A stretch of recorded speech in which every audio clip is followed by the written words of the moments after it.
Kalau kita membaca di dalam Asbabun Nuzul, cerita yang berkaitan dengan surat Al-Muzammil, maka surat ini turun ketika Nabi dalam keadaan sedih. Waktu itu Nabi sedang berdakwah di antara keluarga besar beliau dan beberapa sahabat, beberapa paman-paman dan keluarga besar Nabi SAW. Jadi lagi berdakwah di antara keluarga besar, kemudian beliau mendapatkan penolakan, terutama penolakan dari Abu Lahab. Kalau yang lain nggak menolak, hanya diam saja. Kalau Abu Lahab menolak dengan kasar, menolak dengan marah, menolak dengan menghina, mencela, sampai ngata-ngatain Nabi, engkau itu anak yatim, kamu harus tahu diri, kamu itu siapa yang selama ini membesarkan kamu, kami adalah paman-paman kamu, seandainya kamu mau mengajarkan kami lebih tahu daripada kamu, karena kami lebih tua, kami lebih banyak pengalaman, kami. Abu Lahab menolak dakwah Nabi dengan sombong.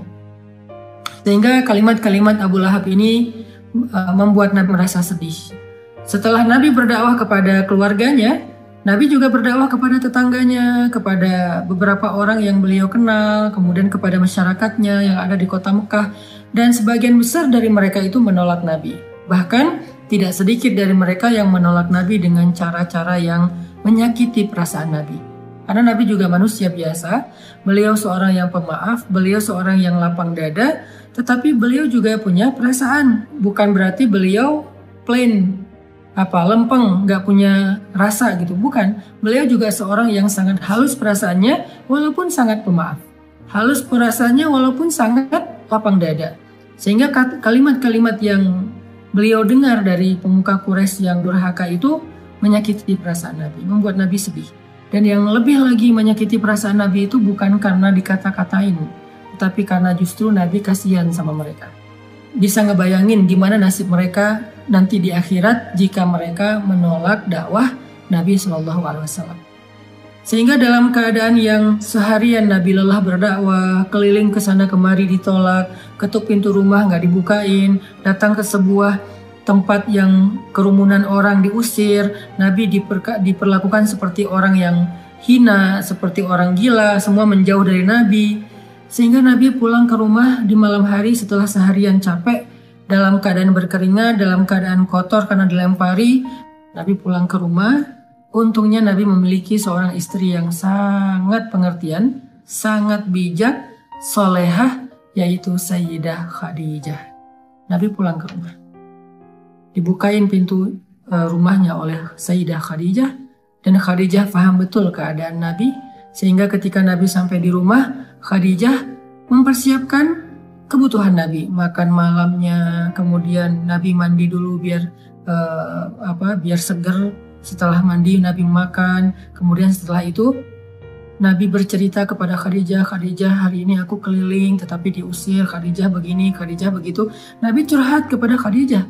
Khadijah itu tahu betul keluh kesah Nabi dalam perjalanan, dalam perjuangan dakwah yang luar biasa. Khadijah tahu betul perjuangan yang gak mudah. Dan Khadijah mencoba untuk menghibur Nabi semampu Khadijah. Jangan sedih, wahai kekasih Allah, sesungguhnya Allah gak akan mengecewakan engkau. Dan seterusnya dan seterusnya. Sambil Nabi istirahat, maka Nabi curhat kepada Khadijah. Lalu setelah semakin larut malam, Nabi pun tidur bersama dengan Khadijah. Dalam keadaan masih ada rasa yang berat di hati beliau. Kalau Nabi capek secara fisik, maka Nabi bisa istirahat dengan makan, mandi, kemudian tidur. Itu cara istirahat dari lelah fisik. Tetapi ternyata Nabi waktu itu bukan hanya lelah fisiknya. Yang lebih berat lagi adalah Nabi lelah batinnya. Ini buat kita semuanya, semua kita pasti merasakan lelah batin. Kalau lelah fisik, kita tahu obatnya. Ketika kita lelah secara fisik, kita bisa istirahat dengan duduk.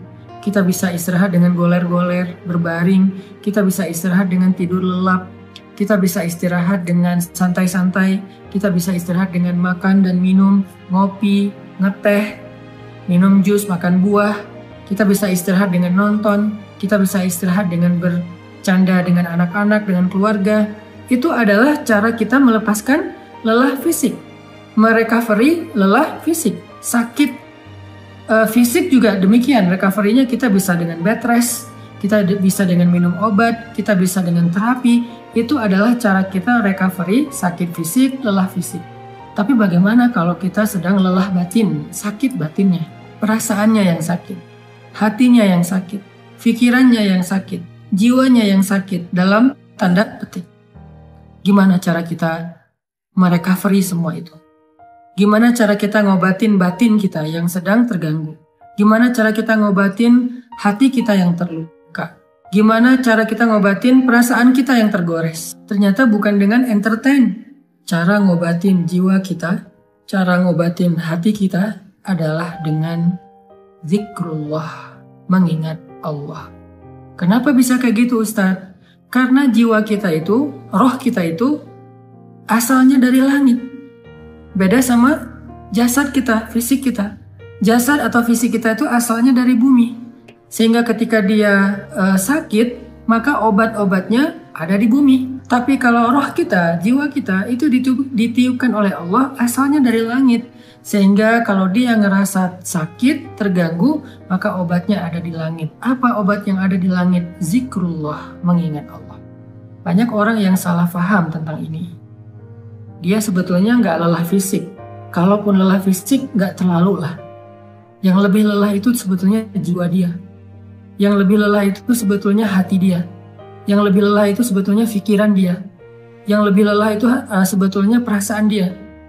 Maka dalam kelelahan seperti itu, dia mencoba untuk merecovery-nya dengan cara jalan-jalan, dengan cara nonton, dengan cara entertain, dengan cara goler-goler, dengan cara tidur lelap dari pagi sampai sore, malam sampai pagi lagi. Dia pikir dengan begitu dia bisa melupakan rasa sakit hatinya. Ternyata setelah dia melakukan itu, lelahnya gak hilang. Beban di hatinya itu gak menjadi ringan.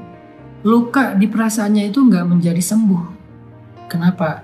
Karena dia bukan sedang lelah fisik. Dia bukan sedang capek secara fisik. Dia bukan sedang sakit secara fisik. Dan itulah yang terjadi kepada Nabi SAW. Sehingga ketika Nabi pulang ke rumah, Nabi capek. Tapi yang lebih capek lagi perasaan dan hati beliau. Nabi istirahat bersama dengan Khadijah. Khadijah menyiapkan air hangat. Nabi makan bersama dengan Khadijah. Nabi curhat sedikit kepada Khadijah. Setelah itu Nabi tidur. Karena Nabi berharap dengan tidur, beliau bisa merecovery lelahnya beliau. Ternyata Allah tahu. Nabi bukan hanya butuh tidur. Ya, seseorang butuh tidur untuk recovery lelah fisiknya. Tetapi bukan hanya fisiknya yang lelah. Nabi juga merasakan lelah yang luar biasa hatinya. فَلَعَلَّكَ بَاخِعٌ نَفْسَكَ عَلَىٰ آثَارِهِمْ فَلَعَلَّكَ بَاخِعٌ نَفْسَكَ عَلَىٰ آثَارِهِمْ إِن لَّمْ يُؤْمِنُوا بِهَٰذَا الْحَدِيثِ أَسَفًا. Kata Allah di surat Al-Kahfi. Hampir saja engkau mencelakai dirimu sendiri. Hampir saja engkau mencelakai dirimu sendiri. Karena merasa berat terhadap pengingkaran mereka. Merasa berat terhadap kedurhakaan mereka, merasa berat terhadap kekufuran mereka, hampir saja engkau mencelakai dirimu sendiri. Hampir saja engkau membebani perasaanmu sendiri. Itu yang dirasakan Nabi. Nabi sangat terbeban. Bukan terbeban secara subjektif perasaan pribadi beliau, bukan. Beliau itu terlalu menginginkan hidayah kepada umatnya. Beliau itu akan sangat sedih kalau ada yang menolak dakwah beliau. Bukan karena pribadinya, tetapi karena kasihan kepada mereka. Allah tahu Nabi sedang merasakan itu. Sehingga ketika Nabi tertidur, terlelap, Muzammil itu sebuah kiasan bahwa Nabi itu tidur lelap. Dalam bahasa Arab, orang kalau tidur lelap itu diistilahkan dengan berselimut. Walaupun bisa juga bermakna memang Nabi memakai selimut, tetapi Al-Quran lebih dalam dari itu. Al-Quran sedang tidak bicara hanya soal selimut yang dipakai Nabi, tetapi Al-Quran itu adalah bahasa sastra, bahasa yang tinggi. Maknanya itu tidak sedangkal pemaknaan kita, pasti pemaknaannya lebih dalam lagi. Sehingga kalimatnya ayyuhal muzammil, wahai orang yang berselimut di sini artinya wahai orang yang sedang lelap dalam tidurnya. Wahai orang yang sedang nyaman dengan tidurnya. Kan berselimut itu nyaman, lelap ya. Wahai orang yang sedang beristirahat dari lelah fisiknya dengan cara tidur. Allah tahu Nabi butuh istirahat, tidur agar bisa merecovery capek secara fisik. Tetapi Nabi juga butuh sesuatu yang bisa merecovery capek batin, perasaan, jiwa dan pikiran beliau. Sehingga Allah berfirman, "Qumil lail." Bangunlah di malam hari. Ternyata fadilah keutamaan pertama dari tahajud itu adalah tahajud obat dari lelahnya jiwa. Tahajud adalah recovery batin. Tahajud adalah obat hati. Tahajud adalah penenang pikiran apabila dilakukan dengan sungguh-sungguh. Tabattul atau tabtilah. Itulah keutamaan tahajud. Setelah Nabi beristirahat dengan cara tidur untuk merecovery lelah fisiknya, Allah suruh Nabi juga untuk melakukan sesuatu yang bisa merecovery lelah batinnya. Apa itu? Qumil lail. Berdirilah di malam hari. Bangun malam, tahajud. Sehingga buat kita semua yang pernah merasakan lelah batin, atau mungkin sekarang sedang merasakan itu, sedang ngerasa lelah batinnya, sedang ngerasa capek jiwanya, sedang ngerasa sakit hatinya, sedang ngerasa terluka perasaannya, sedang ngerasa galau pikirannya, qumil lail, bangunlah di malam hari, maka Allah Subhanahu wa Ta'ala akan mengobati luka di hati kita, seperti obat yang bisa menyembuhkan luka di fisik kita. Bangunlah di malam hari, maka Allah akan menyembuhkan sakit hati kita, seperti obat yang bisa menyembuhkan sakit fisik kita. Bangunlah di malam hari, maka Allah akan menyembuhkan goresan di perasaan kita, sebagaimana obat bisa menyembuhkan goresan luka di kulit kita. Bangunlah di malam hari, maka Allah Subhanahu wa Ta'ala akan menenangkan pikiran kita, sebagaimana ada jenis obat yang bisa menenangkan kita dari rasa sakit. Bangunlah di malam hari, maka Allah akan melapangkan dada kita, sebagaimana obat bisa menjadikan kenyamanan bagi kita yang sedang merasakan kesakitan. Bangunlah di malam hari, Allah Subhanahu wa Ta'ala akan menyembuhkan penyakit-penyakit amradul qulub, atau perasaan tidak nyaman di jiwa kita. Itu fadilah keutamaan pertama dari tahajud atau tarawih apabila kita melakukannya dengan benar. Jadi sekarang kita jadi tahu recovery yang kita butuhkan itu ada dua. Ada recovery fisik, ada recovery zahir, ada recovery jasad kita, tubuh kita, ada recovery jiwa kita, batin kita, perasaan kita, hati kita. Recovery fisik dengan istirahat, dengan tidur, dengan makan, dengan ngopi, dengan ngeteh, dengan makan buah, dengan minum jus, dengan entertain, dengan nonton, dengan jalan-jalan, dengan bersenda gurau dengan keluarga. Itu adalah recovery fisik.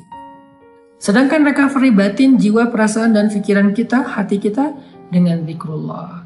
Dan zikrullah yang paling baik itu di antara sekian banyak zikrullah adalah qiyamul lail, salat malam.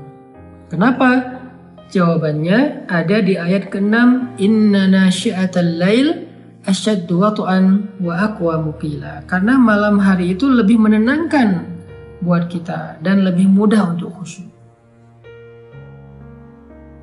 Itu fadilah pertama dari tahajud atau qiyamul lail atau salat tarawih.